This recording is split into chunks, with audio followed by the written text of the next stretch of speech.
A book review. George's secret key to the universe. Students, today we are going to learn a lesson, a book review, George's secret key to the universe. This lesson is based on a review of a book, George's secret key to the universe. A book review is a critical description, evaluation, or analysis of a book. A book review is that in which analysis of a book is made based on a content, style, and merit. Students, do you know what is meant by review? Do you go to movies after reading a film review? George is a child of two organic-loving, technology-hating parents, and their motto is Save the Earth. Both his parents are sure that modern inventions of science and technology have caused a lot of damage on the earth. They are committed to the cause of saving the planet.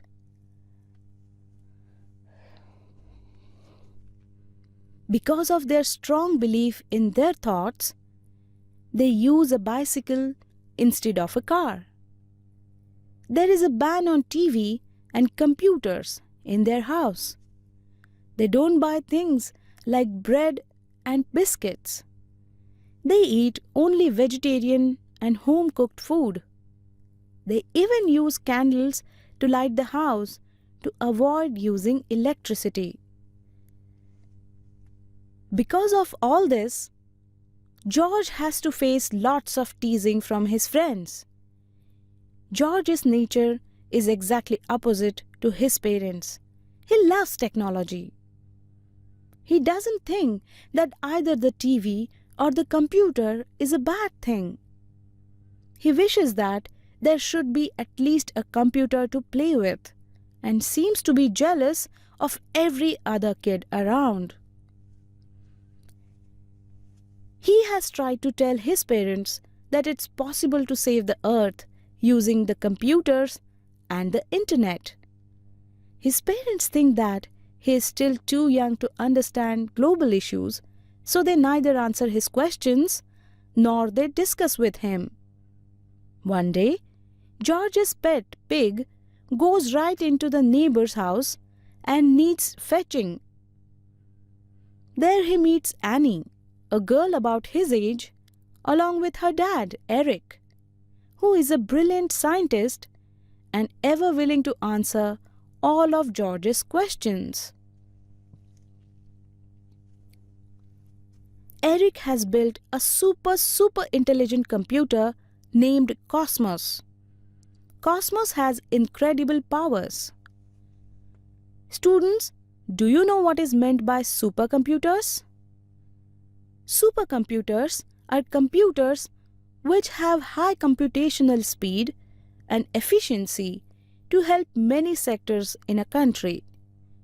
Traditionally, supercomputers have been used for scientific and engineering applications. Students, do you know name of some of Indian supercomputers? Aditya, Param-2 are the names of some of Indian supercomputers. Cosmos, built by Eric, is able to open windows on the universe and take you to any planet, star, comet, and even to a black hole. And of course, Cosmos can also bring you back from there.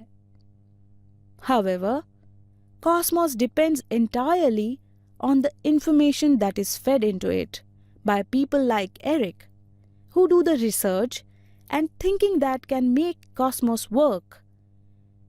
Students, do you know what is meant by planet, star, comet, and a black hole?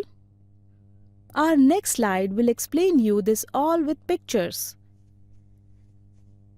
The universe is made up of everything that exists, including planets, stars, galaxies, and all forms of matter and energy. Galaxy, A universe is an area in space that contains many galaxies, and a galaxy is a group of stars of 100 billion or more. They can also form in different shapes, such as elliptical galaxies and spiral galaxies. Our solar system's 8 planets come in 2 flavors: smaller rocky planets with solid ground, that is, Mercury, Venus, Earth, and Mars, and larger gas giants, that is, Jupiter, Saturn, Uranus, and Neptune. On which planet do we live? Yes, we live on Earth. Comet. A comet is a relatively small solar system body that orbits the Sun. When close enough to the Sun, they display a visible coma, a fuzzy outline or atmosphere due to solar radiation, and sometimes a tail. Black holes are the cold remnants of former stars. Black holes are the last evolutionary stage in the lifetimes of enormous stars. Black holes put matter and even energy into themselves, but no more than other stars or cosmic objects of similar mass. Science can be used for a good cause, and Eric is one of the good scientists who have vowed to use it for people's welfare. Unfortunately, there is one odd angry scientist who wants to use science for his own selfish motives. His plans are to steal cosmos and all of Eric's research so that he can establish his own rule on another planet. Situation takes twist and turns in such a way that only George can do something to overcome the wicked plans of that scientist. He is a villain in that story. Vow, a soulman promise, pledge, or personal commitment. If you want to know what adventures he undertakes and what strategies he has to use to stop the power-hungry scientist, you have to read the novel, George's Secret Key to the Universe. The story of novel George's Secret Key to the Universe is imaginary. The overall idea of this book was to describe George's and Annie's adventure while simultaneously teaching children about our universe. Pictures are more powerful and easy to grasp, understand than words.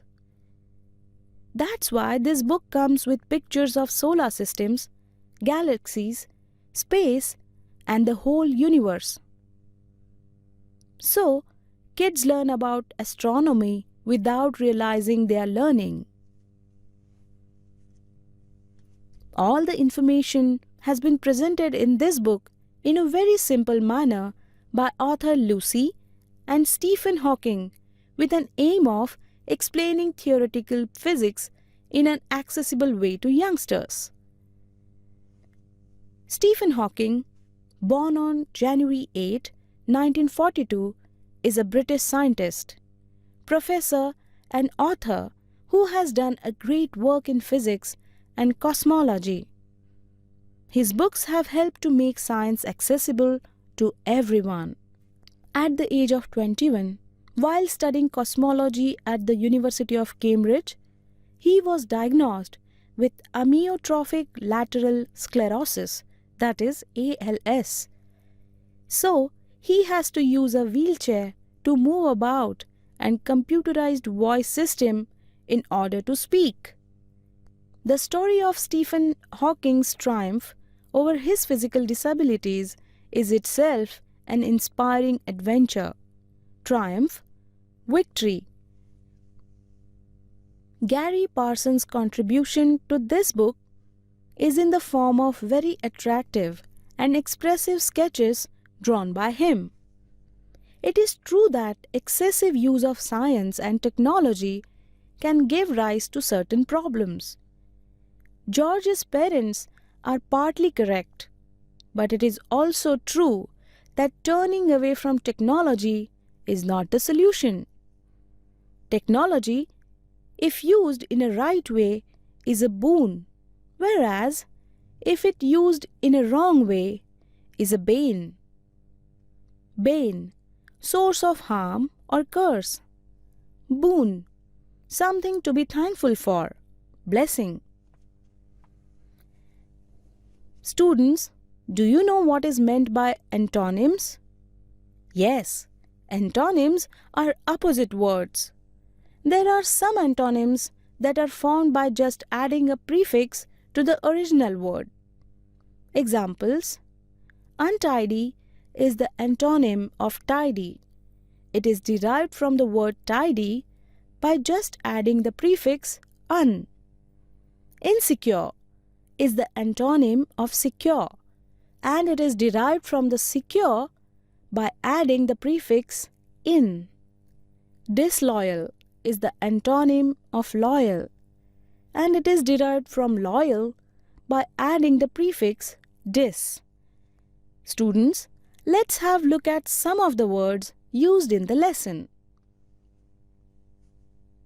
The adjective form is fortunate and the adverb is fortunately.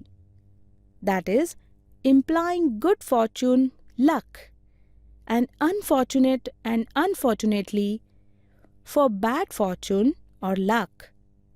It actually applies to something that happens through random chance or accident. Here, un prefix is used before fortunate and fortunately. Expect, verb, that is demand. I expect same punctuality from my students. Expected, adjective. The expected counterattack never happened. Unexpected, that is not expected, adjective. Her resignation was completely unexpected. Unexpectedly, adverb. I met her unexpectedly. Here, un prefix is used before expected and expectedly. Able, adjective. That means can do. I am able to solve the crosswords. Ability, noun. That is, the physical or mental power or skill needed to do something. She had the ability to explain things clearly and concisely. Disability, noun. Condition that makes it difficult for someone to do the things that other people do. She is deaf, but refuses to let her disability prevent her from doing what she wants to do. Disabilities, noun, plural. Multiple choice questions. 1. What is the name of supercomputer in this lesson? A. Aditya, B. Cosmos, C. Param, D. Dell. 2. What is the name of author of the book George's Secret Key to the Universe? A. Chetan Bhagat, B. Stephen Hawking and Lucy Hawking, C. Stephen Richard and Henry Richard, D. Gary Parsons. 3. Who is George's new friend and next door neighbor? A. Henry, B. Lucy, C. Annie, D. Dan. 4. Eric is dash by profession. A. Doctor, B. An author, C. A teacher, D. A scientist. 5. Sketches in this book are drawn by whom? A. Gary Parsons, B. Gary Hawking, C. Stephen Richard, D. Lucy Hawking. Open-ended question. Mobiles are one of the inventions of technology. Kids of all age use it a lot, but parents restrict them. Students, what do you think? The use of a mobile is good or bad?